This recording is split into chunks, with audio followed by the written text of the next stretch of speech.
김어준의 뉴스 공장.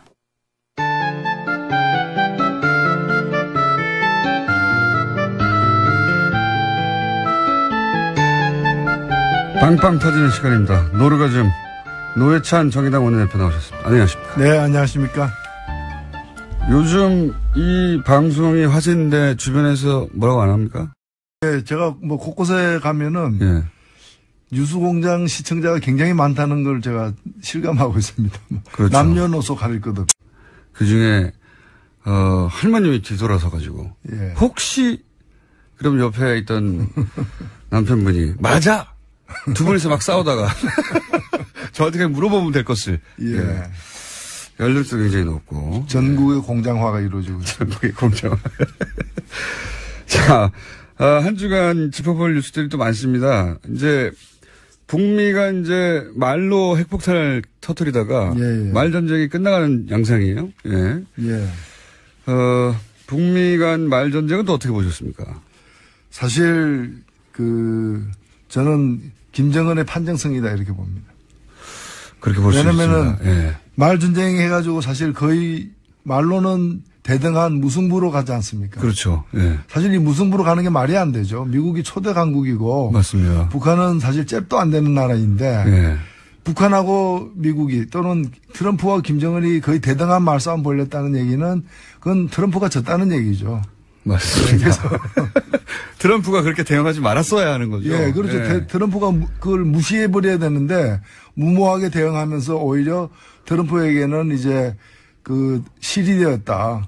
지금은 사실은 수습하고 있는 그런 상황이 아닌가 보이죠. 미국 내에서도 욕을 많이 먹죠. 그래서 트럼프가. 그렇게 예. 말로, 그렇게 긴장을 고조시키고 뭐 전쟁 임박설을 퍼뜨려가지고 그 다음 카드가 뭐냐. 예. 사실은 북한이 괌에다가 이렇게 쏘겠다라고 한 사격은 포위 사격 운운한 것은 실현 가능성이 굉장히 낮다고 저는 봅니다. 네. 왜냐면은 아무리 그게 공해상에 떨어진다 하더라도 여하튼 미국 영토를 위협했다는 이유로다가 반격을 가할 경우에 북한은 존재하냐 마느냐의 어떤 기로에 서게 되기 때문에 그런 도박을 괌에다가 괜히 쏴가지고 자기들 다 날려보내는 이를 자초할 이유가 없죠. 사실은 네. 굉장히 적죠. 괌을 네. 쏘는 것도 아니고 괌으로부터 30km 떨어진 곳을 쏘겠다는 건데. 네. 그리고 또 18분이나 걸리는 가는 동안에 요격당할 가능성도 굉장히 많고요. 게다가 궤도까지 공개했어요. 예. 안 쏘겠다는 얘기죠. 그렇죠. 예. 그렇기 때문에 그런데 이제 그럼에도 불구하고 심리적으로는 괌에 사는 사람들부터 시작해서 미국의 일부 언론이라거나 국민들이 받는 위협감은 굉장히 큰 거죠. 트럼프가 더 부치질했죠, 그거를. 그러니까 이제 트럼프가 이제 그렇게 세게 나온 건데 결국 그 상황이 되면은 이게 말이 아니라 실제 상황이 될 수 있다라는 징후가 조금이라도 보이게 되면은 실제 상황이 벌어졌을 때 손해보는 나라들이 사실은 한국과 미국 등만이 아니에요. 북한만이 아니에요. 그러니까 지금 EU에서도 나서려고 그러고 그러니까요. 프랑스도 중재하겠다고 얘기 나오고. 세계대전 벌어지는 거죠, 잘못하면. 네, 그러니까 네. 러시아하고 중국도 다 나설 수밖에 없고 그렇게 되면은 북한만 지탄하는 게 아니라 두 사람의 싸움이 동네를 불태울 수 있다라는 위기감에서 동네 사람 다 일어나니까 둘 다 사실은 문제아가 되는 거죠. 북한은 원래 문제였기 때문에 예. 더 잃을 게 없는 거죠. 더 잃을 게 없고, 예. 미국 같은 경우에는 트럼프 대통령은 큰 문제아로 등극을 하게 된 거죠. 예. 사실 괌에 쏜다고 그랬으면 미국이 가장 적당한 반응을 쏴봐라 그러면. 기다릴게. 저는 이렇게 써야 된다고 봅니다. 그렇죠. 지금 쏴봐 계속. 어떻게 쏩니까? 쏜다는 말만 계속 하겠지. 그랬어야 되는 것 같은데, 뭐. 이제는 또 지켜보겠다. 미국을 지켜보겠다. 이렇게 되고 사실은 8월 중순까지 보고를 받겠다 했는데 8월 중순 지났어요. 예. 지났으니까 이제 다시 이제 미국에서 이제 뭐 대화 제의 같은 게 물밑으로 이제 있으면서 입장이 바뀐 거죠. 북한은 얻을 거 다 얻었죠. 예. 미국하고, 맞대거리 한 나라로, 예. 북한 주민들한테도 그걸 광고할 테고. 근데 여기에 대해서 이제 정세현 전 장관은 그런 얘기도 했었습니다. 이게 지금 미국이 예산 짜는 기간인데 이렇게 돼가지고 위기설을 부추기면 군산복합체들이 굉장히 좋아한다. 또 군도 예산 확보에 좋다. 그래서 더 부추기는 면도 있다. 그런 면도 있을 수 있겠죠. 위기가 고조될수록 예. 고조될수록 이익을 보는 세력들이 사실은 한미 간 내부에 다 있습니다. 물론 북한 안에도 있을 수 있고요. 예. 당연히. 그래서 미국 같은 경우는 군산복합체 같은 경우가 그렇고 강경론자들이 득세하게 되니까 이제 그런 이해관계가 있고 한국 같은 경우에도 보수 언론들 네. 위기가 조장될수록 신났죠. 그러니까 위기 때 허용 안 되는 것들이 있지 않습니까? 자유니 민주니 이런 것들. 위기라는 이유로다가 네. 차단시킬 수 있는 그런 가치들을 누르고 싶어 하는 그런 세력들이 위기를 오히려 조장하고 왜 위기인데 꿈쩍도 안 하느냐. 왜 과암 시민들은 난리인데 한국 국민들은 왜 평온하냐. 그래 놓고 자기들은 자기 집에서 그냥 편안히 자요. 그렇게 위기면 자기들부터 벙커에 들어가든가요. 네. 집에 안 가고. 그런 뉴스를 전하는 기자들도 집에 편안히 돌아갑니다. 저는 뭐 그런 점에서 어저께 그 8.15 경축사에서 문재인 대통령이 굉장히 그 의미심장한 얘기를 사실 했어요. 저는 그 많은 얘기들이 어제 있었는데 그 중에서도 하나를 꼽으라면은 한반도에서의 군사행동은 대한민국만이 결정할 수 있고. 그렇죠. 저도. 누구도 대한민국의 동의 없이 군사행동을 결정할 수 없습니다. 이 얘기는 어찌 보면 굉장히 상식적인 얘기인데 사실 김정은한테 한 얘기가 아니에요. 그렇죠. 미국이 한 김정은한테 얘기입니다. 뭐 대한민국의 동의 없이 군사행동하면 안 된다. 이 얘기는 안 맞는 얘기고. 안 통하고. 트럼프한테 한 얘기예요. 맞습니다. 미국에 대해서 한 얘기고 트럼프한테 한 얘기고 사실 이 얘기는 어찌 보면 너무나 맞는 얘기인 것이 한미 상호 방위 조약. 흔히 한미 동맹이라고 얘기하는 그것의 물질적 기반은 한미 상호 방위 조약이거든요. 근데 한미 상호 방위 조약에는 조건이 있어요. 그 태평양 지역이라고 한정돼 있어요. 그리고 그 속에서 한미가 공격을 받을 경우에 일단 공격을 받아야 돼요. 미국이 공격을 받아도 우리가 또 그렇죠. 같이 참전합니다. 그리고 한국이 공격을 받아야지 공격을 받을 징후가 있다거나 이런 거 가지고는 안 되는 거예요. 공격을 받을 경우에 공동으로 대응하도록 돼 있는 거예요. 그러니까 북한이 남침을 하거나 대한민국에 공격을 가할 때 미국이 개입하거나 이제 전쟁에 함께 할 수 있는 것이지 공격을 받지 않은 속에서 선제니 예방이니 하는 그런 행동 그걸 용납하지 않겠다는 거예요. 그러니까 이 얘기는 결국에 한국의 동의 없는 미국의 선제 공격을 용인하지 않겠다라는 거니까 사실은 굉장히 센 얘기예요. 그러니까 당연한 얘기고 옳은 얘기인데 트럼프가 그 얘기를 했을 때 뭐 화염이 어떻고 뭐 이런 얘기를 했을 때 바로 얘기를 했으면은 트럼프에 대해서 엄중하게 경고하는 직설적으로 경고하는 얘기가 되는 건데 그렇게 되면 이제 북한과의 어떤 그 긴장을 앞두고서 한미 간의 여러 가지 이제 이견 등의 어떤 갈등이 노출되는 것처럼 보이니까 그걸 또 증폭시켰겠죠. 우리 보수 언론은. 한 타임 이렇게 해서 그러나 미국의 분명한 메시지. 실제 요 메시지에만 미국이 반응했어요. 미국 언론이. 우리나라에서는 뭐 유석천 위원장이 후대년이 이제 건국 100주년이다 이런 거에 반응하고 있는데 보수 쪽에서는 미국에서는 지금 말씀하신 그 멘트만 반응을 했죠. 이게 트럼프 행정부에 대한 경고의 메시지다. 그렇죠. 맞죠? 준엄한 경고죠. 맞고. 그리고 그냥 일방적 경고가 아니라 한미 상호 방위 조약에 근거한 경고라는 거죠. 이 이야기는 대통령도 할 얘기긴 하지만 사실 우리나라의 전문가나 우리나라의 언론들이 이 얘기를 계속 했었어야 되는 거거든요. 아니 뭐 우리 땅에서의 전쟁인데 왜 니들이 한다 만다고 하냐고. 조건이 있죠. 혼이 있고 얼이 있는 언론이라면. 그러니까 이제 이런 얘기 안 한 언론들은 이제 혼이 나가고 얼이 빠져 있는 경우라고 봐야 됩니다. 제가 지난주 내내 불만이었거든요. 아니 미국이 우리 땅에서 전쟁한다는 얘기를 이렇게 막 하면 우리나라의 지식인이나 우리나라의 언론들이나 혹은 우리나라의 전직 국방장관이나 다 튀어나와가지고 무슨 소리냐. 우리하고 얘기를 하고 해야지.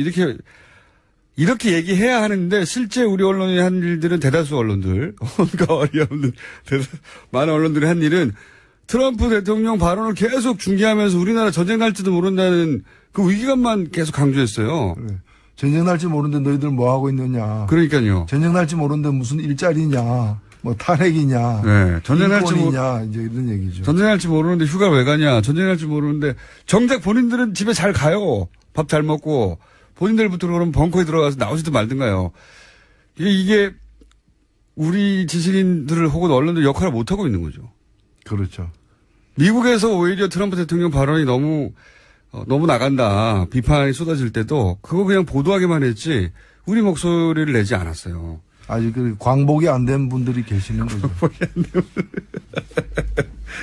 그 얘기 나와서 또 하는 얘기인데 유석준 위원장은 48년이 이제 건국 일이다. 다시 한번 강조하면서 건국절 논란을 다시 한번 이제 불을 댕겨보려고 하셨는데 이건 또 어떻게 보십니까?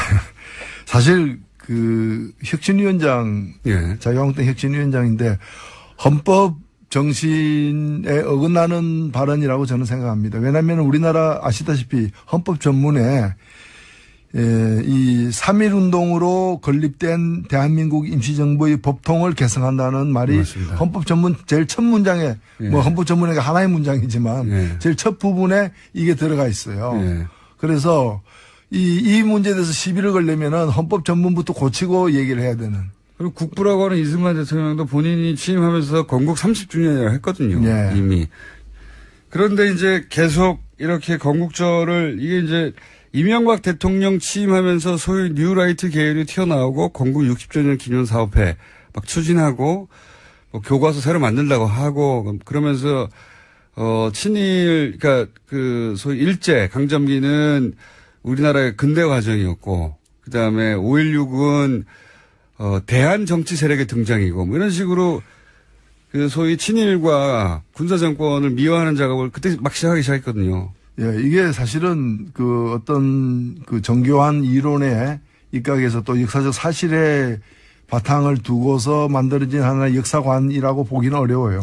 제가 볼 때는 이걸 통해서 뭘 노렸는가. 1차적으로 그렇죠. 노리는 건 뭔가 하면 그럼 그 건국은 누가 했느냐. 이승만이 했다는 거죠. 그렇죠. 그러니까 우리 역사에 과거에 대한 성찰로서 이승만이 그런 정부 수립에 앞장선 어떤 주요 인물이긴 하나 그 이후에 독재로 일관해가지고 결국에 국민에게 의해서 쫓겨난 대통령 아니에요. 네. 그런 이제 부정적 평가가 더 많은 대통령을 갖다가 긍정의 화신으로 이제 돌리려는. 네. 그래서 건국의 아버지로 만들려면은 이승만의 가장 큰 공은 건국이다. 네. 이 나라를 세운 우리의 정치적 아버지다.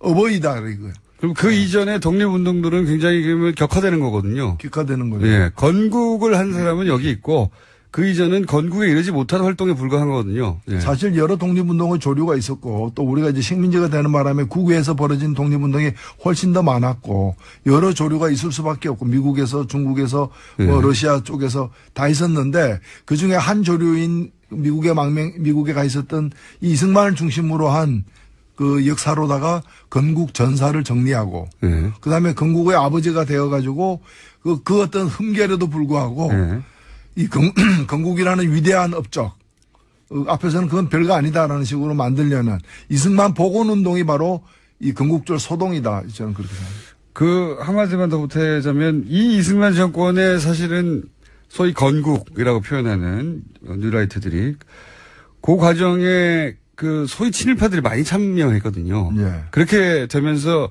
친일파들은 건국 세력이 되는 거예요. 만약에 그 이전부터 독립운동 과정부터 따르기 시작하면 독립운동을 한 세력이 아니라 친일을 했던 세력이 되는 건데 그렇게 평가가 되는 건데 이 건국을 한 세력이 중요한 것으로 이제 역사를 정리해 버리면 친일파들도 건국에 동참한 건국 맞습니다. 세력이 되는 겁니다. 아주 정확한 지적입니다. 예. 예. 그거를 노리는 거라고 봐야 되겠죠. 예. 친일 4대 매국 세력들을 갖다가 역사의 어떤 주역으로 다시 예. 세탁하고 환원하는 작업이 건국절 소동이다. 그렇게 해서 이어진 세력의 이제 후손들이 이제 이걸 다시 하는 거죠. 그러니까 결국 자유한국당의 어떤 이 지주, 정신적 지주, 원천이 자유당으로까지 올라가고 더 올라가서 그 친일 부역 세력들까지 올라간다는 그런 뜻이라고 저는 봅니다. 그래서 저는 이 논란은 이 세력이 유리할 게 없다고 보는데도, 예, 그걸 포기하지 않고 계속해서, 자유한국당을 혁신한다는 분이 와가지고 다시 이 논란을 짚히는 것은 유리하지 않을 것 같은데 하고 있어요. 예. 예. 다른 정당 입장에서는 도움이 되나요? 이렇게 되면? 정의당 입장에서는?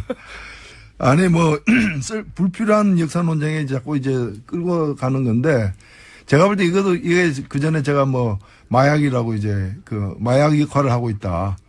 그러니까 이런 걸로다가 이제 현재의 통청을 갖다가 무마시키는, 어쩌면 정권을 붕괴시킨 사람들이잖아요. 정권을 단순히 선거를 통해서 빼앗긴 게 아니라, 빼앗기기 전에 박근혜 정권이 붕괴했잖아요. 그 붕괴에 대한 어떤 아픔, 그 통증을 성찰이라거나 또는 어떤 새로운 혁신으로다가 극복하려고 하지 않고 이런 마약 주사 같은 거죠. 이런 이제 모르핀이고 예, 프로폴 조사 같은 이런 걸 갖다 자꾸 만든 거예요, 이제. 건국절 또는 우리가 이 나라를 만들었다 뭐 이런 식으로다가 이렇게. 그래서 아마도 상향식 공천을 하지 않고 전략 공천을 하겠다고 하는 것 같아요. 그렇죠. 그러니까 사상 검증을 해서 우리 쪽 예를 들면 이런 건국절 논란에 대해서 그것은 48년 건국이 맞다 하는 사람들만 공천하겠다 뭐 이런 것 같아요. 체질이 안 맞죠. 상향식 뭐 이런 거 민주주의 이런 게 잘 안 맞죠. 예. 괜히 불편하고 이제 그렇게. 자, 건국절 논란 이야기는 앞으로도 좀 더 나올 것 같아서 여기까지 해놓고요. 하긴 참 이상합니다. 보수는 원래 자기 역사를 더 과장하는 법이거든요. 위대한 이러면서. 근데 이제 자꾸 축소하려고 하니까. 그리고 참 이상한 일이긴 합니다. 네, 그 배경은 이런 게 아니었냐라고 얘기를 나눠봤고. 국민의당 당대표 경선은 보십니까? 저는 토론회 짧게 클립 몇 개로 봤는데 예상치 못한 이야기들 오가긴 하더라고요. 예를 들면 이현주 의원이 러닝메이트인 줄 알았더니 안철수 전 대표에 대해서 공세를 아주 세게 하더라고요. 예. 그건 예상 밖이었어요, 저는. 예, 뭐, 아무래도 선거니까 예. 그런 식을 통해서 자기를 부각시키려고 하는 저는 뭐 가장 기본적인 그런 어떤 표현이 아닐까 보여집니다. 이현주 의원 출마는 그러면 순전히 자신의 정치적 입지를 위해서 나온 것이다. 처음에는 뭐 러닝메이트 혹은 뭐 페이스메이커 이런 이야기도 있었거든요. 누구를 위해서 나온 글쎄요. 그 속사정이 알 수 없지만은 대략 흘러가는 걸 보니까 뭔가 최고위원 등을 이렇게 그 목표로 했는데 그게 잘 안 되니까 아예 더 세게 이렇게 나온 게 아닌가 이렇게 보여집니다. 협조를 잘 못 받았을 수 있다. 예. 그러니까 안철수 대표 측으로부터 협조를 생각했는데 안 해줘서 그런 거 아니냐. 이런 관심을 모으고 흥행을 시키는 데는 일조한 면이 있죠. 아무래도. 어떻게 될까요? 전망은 어떻게 보십니까? 이 결과. 글쎄요. 뭐 워낙에 안 후보가 제일 유리하니까 또 나오지 않았겠느냐는 전망들이 많은데 또 결선 투표자라는 또 이 선거제도가 도입됐기 때문에 만일 안 후보가 낙선한다면 이변일 것이다. 이변일 것이다. 이변의 가능성을 현재로서는 뭐 점치기는 어렵다 이렇게 보입니다. 낙선한다면 본인의 정치적 위상도 큰 상처를 받겠죠. 예. 이 당내 선거에서도 이기지 못하면 그럴 가능성인데 그렇게 높지 않다고 보시는 거죠, 지금은? 예, 뭐 낙선할 가능성이 높아 보이지는 않은데 낙선한다고 해도 하면은 끝나느냐. 근데 그게 이제 사람에 따라 다르죠. 받아들이는 사람에 따라서. 이분 같은 경우에는 뭐 외상후 스트레스가 굉장히 적은 편이어가지고. 외상후 스트레스가. 그러니까요. 굉장히 특이한 케이스입니다. 선거 지고 나면 상처가 굉장히 크고 정신적으로 충격을 많이 받는데 대선을 지금 그렇게 금방 등장하기가 어렵거든요. 사방에서 요구해도 못 나가거든요, 잘. 참 특이하지 않습니까? 그렇죠. 네. 홍준표 대표 같은 경우는 그 외상후 스트레스가 좀 심한 것 같더라고요. 오히려. 그러니까 어제 8.15 경축식 보면서도 이제, 죄송합니다.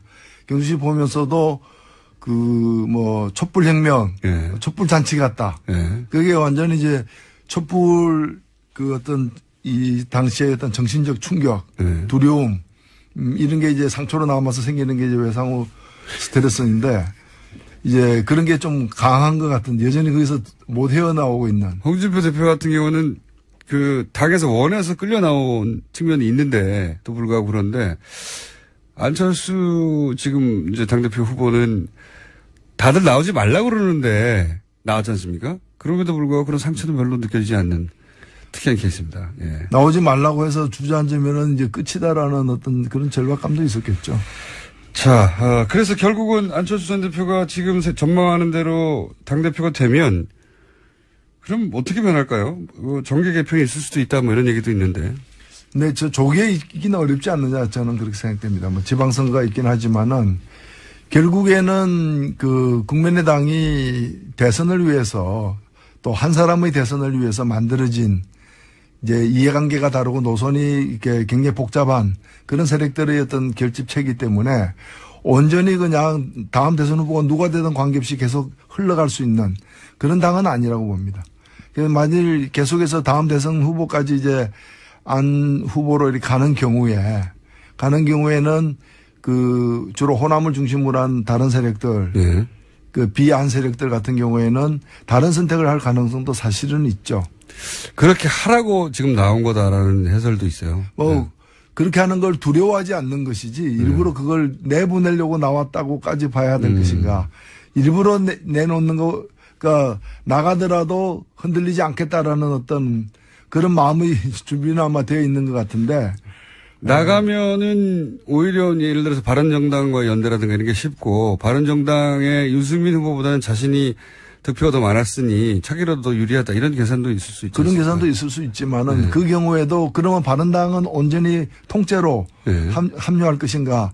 그럴 가능성은 저는 적다고 봅니다. 그렇게 그렇겠죠. 되면은 두 당 다 이렇게 조금씩 이제 흩어지면서 자유한국당으로 돌아갈 사람과 민주당으로 돌아갈 사람들을 빠지고 난 세력의 연합 뭐 이런 게 생각해 볼 수 있겠네요. 그러기에는 시간이 제가 볼 때 너무 많이 남았고 지방선거라는 것이 각 지역구 의원들에게 굉장히 중요한 선거임에도 불구하고 자신의 목숨을 직접 거는 선거가 아니기 때문에 다음 총선 다음 총선에 임박해서 그런 일이 벌어질 가능성이 현재로는 더 높아 보이고 아니면 이제 선거제도나 개헌과 관련해 가지고 뭐 권력구조의 심각한 변동이나 또 선거제도의 획기적인 변화 이런 것이 많이 임박해지면 그 타산들이 다 다를 수밖에 없기 때문에 그런 것들이 변수가 될 수는 있지만 조기에 이번 국민의당 경선의 결과가 어떻게 되든 조기에 그런 일이 벌어질 가능성은 좀 적어 보입니다.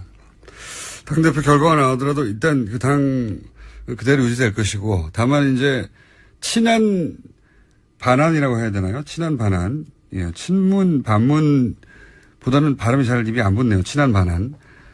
친한 반환으로 사실상 갈라져 있어요, 보면. 이미. 이 대결 구도는 더 공고히 될 수도 있겠습니다. 예, 대결 구도는 공고히 되겠지만 그 대결 구도에서 를 통해서 만들어지는 어떤 갈등이 당을 쪼갤 정도까지 되느냐에 있어서는 예, 이해관계가 당으로 묶여 있는 게 현재로서는 좀 더 얻는 게 많기 때문에 크지는 않을 것이다 보이죠. 이 과정에서 안철수 전 대표 서울시장 후보 차출론도 등장했어요. 예. 이건 이제 뭐 당대표 하지 말란 얘기죠. 그 서울시장 후보로 나가시지 이 얘기는 하지 마시라 이 얘기죠. 근데 이제 본인은 당대표 의지가 강하니까 당대표가 나와서 근데 서울시장 나가겠다고 중간에 관둘 수도 있는 거 아닙니까? 안철수 전 대표가 서울시장에 그런 생각이 있었으면 지금부터 그걸 준비했겠죠. 대표에 나와서 저렇게 그 당내에 패를 더 가를 이유가 없었겠죠. 그럴까요? 지금 당장이라도 일단 살아야 돼서 나온 거 아닐까요? 혹시? 일단은 그렇다고 보는데 뭐 서울시장 후보는 뭐 누구든 또 그것이 자기에게 유리한 형세가 되면은 다 고려할 수 있는 것들이기 때문에 서울시장에 만약에 나온다면 경쟁력은 어느 정도 될 거라고 보십니까? 글쎄요, 뭐 그 본인이 굉장히 잘 알고 있을 것 같은데요. 본인이 혹시 대표님도 생각하시는 거 아닙니까? 그래서 지금 말을 막 못하시는 거 아니에요? 그냥 소위 부답이라고 웃으면서 아무 답을 하지 않았다 이렇게 정리를 하겠습니다. 그럼 가능성이 없는 게 아니군요. 왜냐하면 저희끼리 리얼미터 통해 가지고 잠재적 서울시장 후보군을 놓고 지지도 조사 같은 거 이제 곧 할 텐데 누구 넣냐 빼냐 막 얘기 많거든요. 거기 노회찬 대표님도 넣어야 돼. 막 이런 얘기 하고 있는 와중이었는데 넣을까요? 소위 부답입니다. 그럼 넣는 것으로. 관심 있으시군요. 그럼 박원순 서울시장도 삼선 의지를 거의 표명한 것과 마찬가지라서 공식적으로 본인 입으로는 안 했지만 언론 보도로 박원순 서울시장하고 붙을 수 있지 않습니까? 박원순 서울시장보다 노회찬 내가 더 나은 점. 저는 박원순 서울시장 공동선대위원장을 한 사람입니다. 그렇긴 하지만. 그렇긴 하지만 나가서 다시 붙을 수 있지 않습니까? 아유, 지금 뭐, 그거보다 더 중요한 이슈들이 많습니다. 예. 그러면 본인이 박원순 시장보다 나은 점 한 가지만 얘기해 주세요. 일단 머리숱이 더 많고요.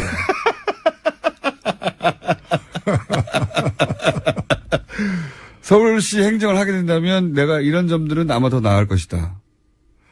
예, 제가 공약한 것들 박원순 시장이 많이 이렇게 네. 받아가지고 실현하고 있기 때문에. 다 내가 준 거다, 그거? 다 제가 준 건 아니고요.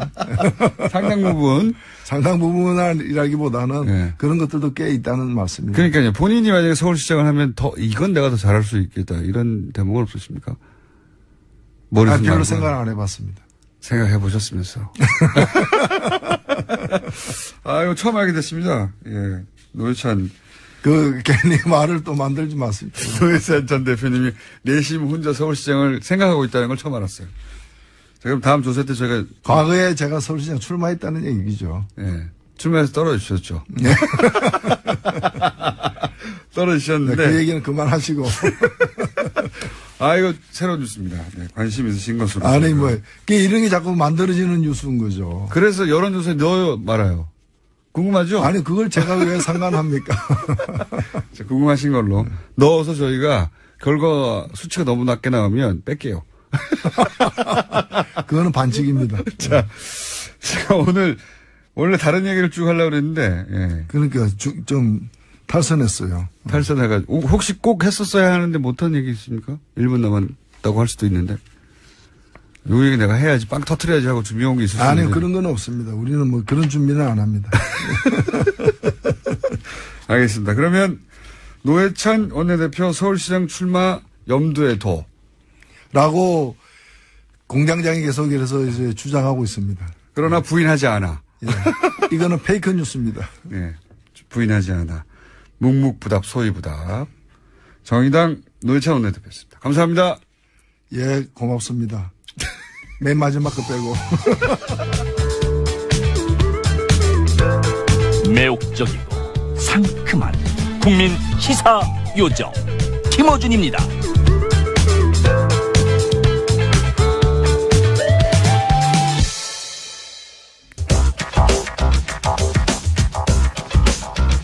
자, 누군가에게 문자를 보내라고 시킨 원정우 씨 나오셨습니다.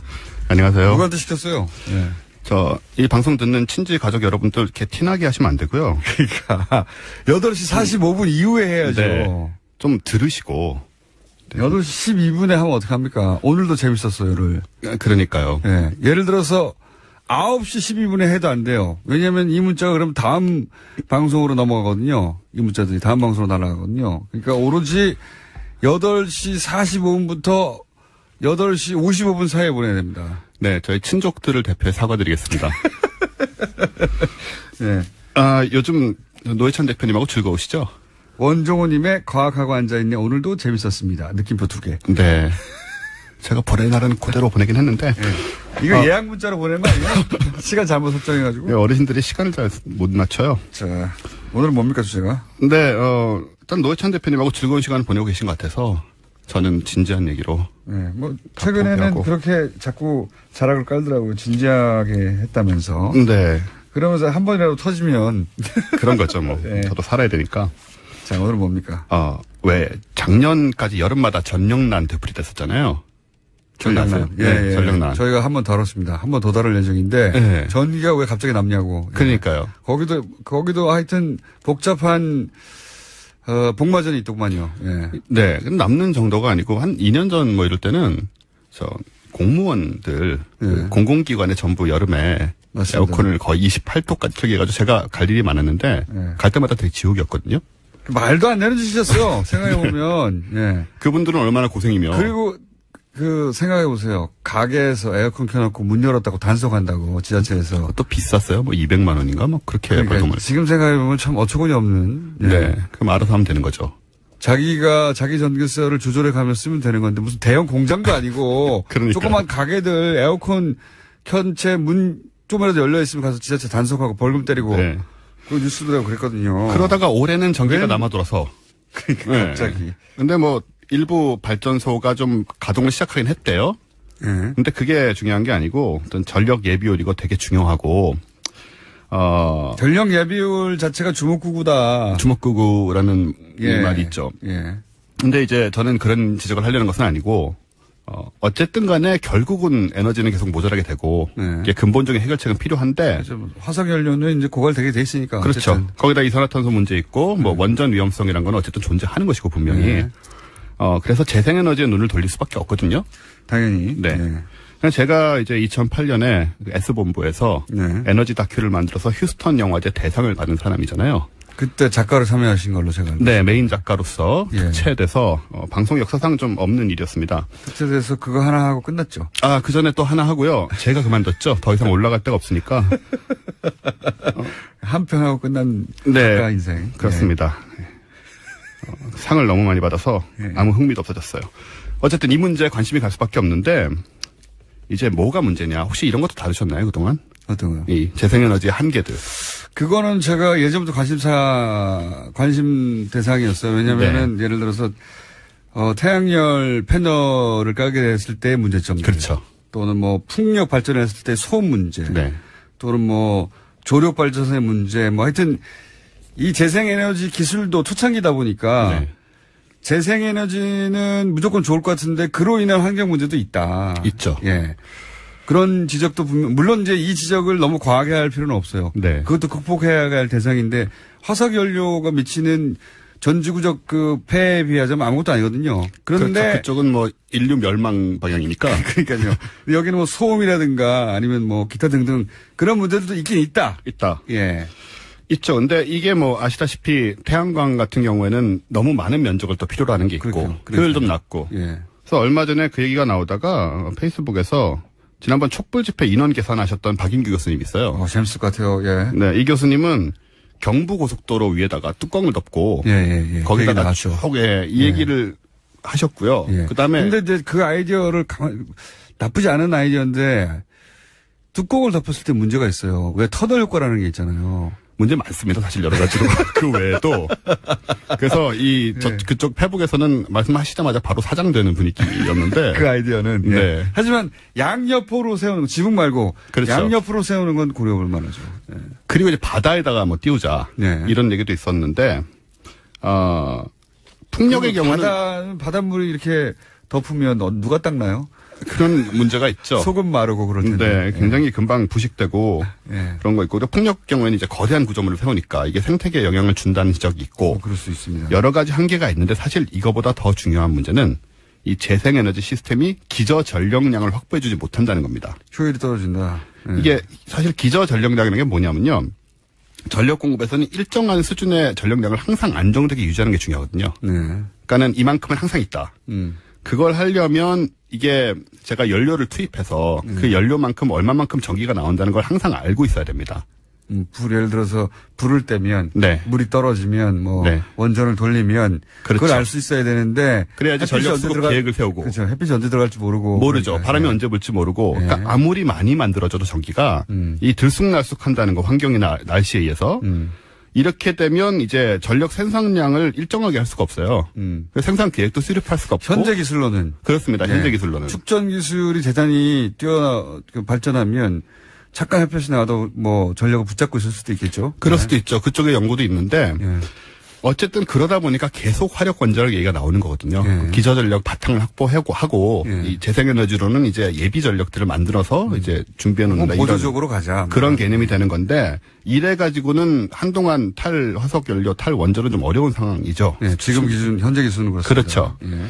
그래서 이제 제가 갖고 온 게 뭐냐면 지열 있잖아요. 지열 알긴 아실 거예요. 오래전부터 나온 얘기 아닙니까 지열? 예. 네. 이게 재생에너지 중에 장점은 뭐냐면 날씨 영향을 덜 받는 겁니다. 항상 땅은 뜨거우니까요. 땅속은. 땅속은 벽에 영향을 안 받으니까요. 그래서 전력 생산량을 조절하고 유지할 수 있다. 기저 전력에 도움이 된다는 건 강점이에요. 그래서 아이슬란드 뭐 잘 아시겠지만 네. 그렇게 온천 많은 데서는 지열로 에너지를 많이 얻고 있거든요. 네. 근데 일본엔 지열 발전이 별로 없습니다. 왠지 아세요? 왜요? 온천이 있는 지역 대부분에 목욕탕이 있습니다. 네. 그 목욕탕이 너무 많아가지고 료칸이라고 그러죠. 지열을 목욕탕으로 이미 다 쓰고 있기 다 때문에. 쓰고 있기 때문에 지열 발전소를 만들기가 굉장히 어려운 상황이에요. 지을 장소가 없군요. 이게 농담이 아니고 정말 그렇습니다. 심각한 문제예요, 일본에서는. 지열 발전소 자리를 온천들이 다 차지했다. 그렇습니다. 예. 잘 쓰고 있네요. 잘 쓰고 있죠, 나름은. 저도 가고 싶긴 한데 원숭이들도 이렇게 하고 있고요. 우리나라 같은 데서는 백두산 주변 아니면 그렇죠. 일부산 원숭이들이 그런 온천에서 얼마나 편안해 보입니까? 그런 사진들 많이 나오고 생태계를 위해서 굉장히 좋은 일이고요. 예. 우리나라 같은 데서는 백두산 주변만 이게 가능하고 사실상 화산지대가 아니기 때문에 이게 문제입니다. 지열 발전은 화산지대가 아니면 할 수 없다. 이때까지 알려지기로는. 예. 그런데 그래서 새로 나온 게 뭐냐면 비화산 지역 지열 발전이라는 거예요. 이게 좀 신박해요, 근데. 오호. 옛날 지열 발전 1분 내에 압축하시죠. 네, 뭐냐면요. 화산 지역에서 뜨거운 온천수를 뽑아내서 그걸 쓰고 버리는 겁니다. 옛날 거는. 이건 뭐냐면 동파이프를 봐가지고 보일러를 만드는 거예요. 그래서 동파이프 안에서 물이 계속 돕니다. 그냥 위에서 넣은 물이 밑에 내려가면은 저 화산지대만큼 뜨겁진 않지만 이제 따뜻한 거죠. 그래서 열교환 방식으로 보일러랑 똑같아요. 물을 이게 넣어서 그걸 땅에서 뜨겁게 만들어서 끌어올려서 지구의 온도로 하네요. 네, 그렇습니다. 지구 표면의 온도라죠. 지구 표면을 온도로 생각하고. 그렇죠. 예. 네. 그 다음에 지구 핵을 지금 연탄으로 생각하는 거 아닙니까? 핵까지는 아니더라도 한 4, 5km 내려가면 연탄으로 생각을 하는 거고. 네. 이렇게 되면 장점이 뭐냐면, 물을 일단 온천수를 끌어내서 버리는 게 아니기 때문에 물 안에 있는 이제 물이 안 없어지죠. 하지만 땅 밑에 깊숙한 곳에 어마어마한 양의 파이프를 심어야 되잖아요. 그래서 이게 생각만큼 양이 많이 들진 않고요. 초기 투자는 좀 있는데 굉장히 중요한 점은 뭐냐면 우리나라가 지금 지열도가 완성돼 있지는 않은데요. 지열 지도가 생각보다 특히 경북 포항 이런 데는 이제 지하 지열이 상당히 높아요. 화산은 아닌데. 그래서 요거 같은 경우에는 큰 거를 뭐 원전처럼 세우는 게 아니고 좀 작은 규모로 이제 지열을 확인한 다음에 여기저기 세우게 되는 거죠. 그러면 우리나라 같은 경우에 기술적으로 확인을 해보면 이것만 제대로 세워도 원전 10개에서 15기 정도를 커버할 수 있다라는 게 지금 그 계산 결과인 거예요. 대단하네요. 그러니까 우리는 지열 못한다고 생각을 했는데 지열을 할 수 있다는 거고 지금 이제 새로운 기술이 나와서 저는 기저전력을 이제 마련할 수 있다는 점에서는 이쪽에 지금 좀 관심을 가져야 된다. 기저전력을 하고 그다음에 뭐 태양력이나 풍력 같은 건 더 개발하되 그렇죠. 보조전력으로 하고 그래서 전체적으로 뭐 5년이나 10년 혹은 15년, 20년 계획에 따라서 그런 거죠. 탈원전을 이걸로 대체해 갈 수 있다는 그런 생각을 하는 겁니다. 재밌는 이게 언제 나온 기술입니까? 기술이 나온 지는 좀 됐는데 우리나라에서 적용돼 가지고 실제로 이제 지금 뭐 만들고 있어요. 포항 쪽에서는. 그래서 테스트 해본 결과 테스트를 하면서 이제 지금 상황을 보는 건데 아무튼 굉장히 뜨거운 물이 올라오기 때문에 그 물이 계속 순환한 거거든요. 파이프 안에서. 그러니까요. 보일러라는 게 뭐 별건가요? 보일러예요, 보일러. 기름이나 전기로 뜨거운 물 돌리는 건데 그래서 그걸 땅이 돌려준다는 거 아니에요? 그렇죠. 그래서 이제 전기를 지금 생산을 제가 테스트 시작한 걸로 알고 있습니다. 그래요? 좀 관심을 가져보자. 괜찮다. 네. 오늘은 정말 과학 이야기였습니다. 네네. 자, 문자를 보내는 파토 원정우 씨의 친척분들은 시간을 잘 맞춰주십시오. 8시 50분 이후로 주세요. 원정우 씨였습니다. 감사합니다. 내일 뵙겠습니다. 안녕. 네, 그렇죠. 트럼프가 그걸 무시해버려야 되는데 무모하게 대응하면서 오히려 트럼프에게는 이제 그 실이 되었다. 지금은 사실은 수습하고 있는 그런 상황이 아닌가 보이죠. 미국 내에서도 욕을 많이 먹죠. 그래서 트럼프가. 그렇게 말로, 그렇게 긴장을 고조시키고 뭐 전쟁 임박설을 퍼뜨려가지고 그 다음 카드가 뭐냐. 사실은 북한이 그 괌에다가 이렇게 쏘겠다라고 한 그 사격은 그 포위 사격 운운한 것은 그 실현 가능성이 굉장히 낮다고 저는 봅니다.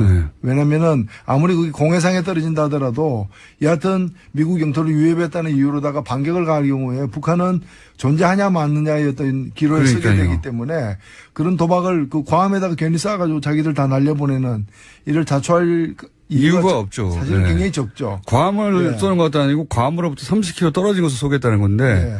그리고 또 그 18분이나 걸리는 그 가는 동안에 요격당할 가능성도 굉장히 많고요. 게다가 궤도까지 공개했어요. 안 쏘겠다는 얘기죠. 그렇죠. 그렇기 때문에 그런데 이제 그럼에도 불구하고 심리적으로는 괌에 사는 사람들부터 시작해서 미국의 일부 언론이라거나 국민들이 받는 위협감은 굉장히 큰 거죠. 트럼프가 더 부채질했죠, 그거를. 그러니까 이제 트럼프가 이제 그렇게 세게 나온 건데 결국 그 상황이 되면은 이게 말이 아니라 실제 상황이 될 수 있다라는 징후가 조금이라도 보이게 되면은 실제 상황이 벌어졌을 때 손해보는 나라들이 사실은 한국과 미국 등만이 아니에요. 북한만이 아니에요. 그러니까 지금 EU에서도 나서려고 그러고 그러니까요. 프랑스도 중재하겠다고 얘기 나오고 세계대전 벌어지는 거 해야지 공격을 받을 징후가 있다거나 이런 거 가지고는 안 되는 거예요. 공격을 받을 경우에 공동으로 대응하도록 돼 있는 거예요. 그러니까 북한이 남침을 하거나 대한민국에 공격을 가할 때 미국이 개입하거나 이제 전쟁에 함께 할 수 있는 것이지 공격을 받지 않은 속에서 선제니 예방이니 하는 그런 행동 그걸 용납하지 않겠다는 거거든요. 그러니까 이 얘기는 결국에 한국의 동의 없는 미국의 선제 공격을 용인하지 않겠다라는 거니까 사실은 굉장히 센 얘기예요. 그러니까 당연한 얘기고 옳은 얘기인데 트럼프가 그 얘기를 했을 때 뭐 화염이 어떻고 뭐 이런 얘기를 했을 때 바로 얘기를 했으면은 트럼프에 대해서 엄중하게 경고하는 직설적으로 경고하는 얘기가 되는 건데 그렇게 되면 이제 북한과의 어떤 그 긴장을 앞두고서 한미 간의 여러 가지 이제 이견 등의 어떤 갈등이 노출되는 것처럼 보이니까 그걸 또 증폭시켰겠죠, 우리 보수 언론은. 한 타임 이렇게 해서 그러나 미국의 분명한 메시지. 실제 요 메시지에만 미국이 반응했어요. 미국 언론이. 예, 우리나라에서는 뭐 유석천 위원장이 후대년이 이제 건국 100주년이다 이런 거에 반응하고 있는데 보수 쪽에서는 미국에서는 지금 말씀하신 그 멘트만 반응을 했죠. 이게 트럼프 행정부에 대한 경고의 메시지다. 그렇죠. 맞죠? 예. 준엄한 경고죠. 맞고. 그리고 그냥 일방적 경고가 아니라 한미 상호 방위조약에 근거한 경고라는 거죠. 이 이야기는 대통령도 할 얘기긴 하지만 사실 우리나라의 전문가나 우리나라의 언론들이 이 얘기를 계속 했었어야 되는 거거든요. 아니 뭐 우리 땅에서의 전쟁인데 왜 니들이 한다 만다고 하냐고 잘못하면. 네, 그러니까 러시아하고 중국도 다 나설 수밖에 없고 그렇게 되면은 북한만 지탄하는 게 아니라 두 사람의 싸움이 동네를 불태울 수 있다라는 위기감에서 동네 사람 다 일어나니까 둘 다 사실은 문제아가 되는 거죠. 북한은 원래 문제였기 때문에 더 잃을 게 없는 거죠. 더 잃을 게 없고 미국 같은 경우에는 트럼프 대통령은 큰 문제아로 등극을 하게 된 거죠. 사실 괌에 쏜다고 그랬으면 미국이 가장 적당한 반응을 쏴봐라 그러면. 기다릴게. 저는 이렇게 써야 된다고 봅니다. 그렇죠. 지금 쏴봐 계속. 어떻게 쏩니까? 쏜다는 말만 계속 하겠지. 그랬어야 되는 것 같은데 뭐. 이제는 또 지켜보겠다. 미국을 지켜보겠다 이렇게 되면 사실은 8월 중순까지 보고를 받겠다 했는데 8월 중순 지났어요. 지났으니까 이제 다시 이제 미국에서 이제 뭐 대화 제의 같은 게 물밑으로 이제 있으면서 입장이 바뀐 거죠. 북한은 얻을 거 다 얻었죠. 미국하고 맞대거리 한 나라로. 북한 주민들한테도 그걸 광고할 테고.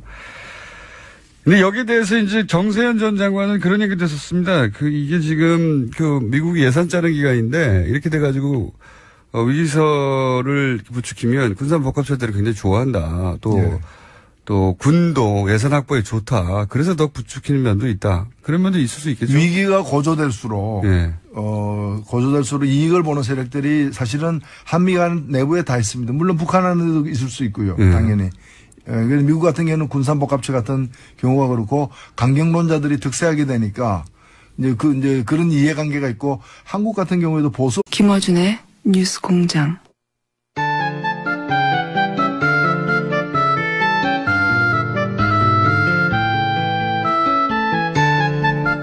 빵빵 터지는 시간입니다. 노르가즘 노회찬 정의당 원내대표 나오셨습니다. 안녕하십니까? 네, 안녕하십니까? 요즘 이 방송이 화제인데 주변에서 뭐라고 안 합니까? 네, 제가 뭐 곳곳에 가면은 뉴스공장 시청자가 굉장히 많다는 걸 제가 실감하고 있습니다. 그렇죠. 남녀노소 가릴 것 없이.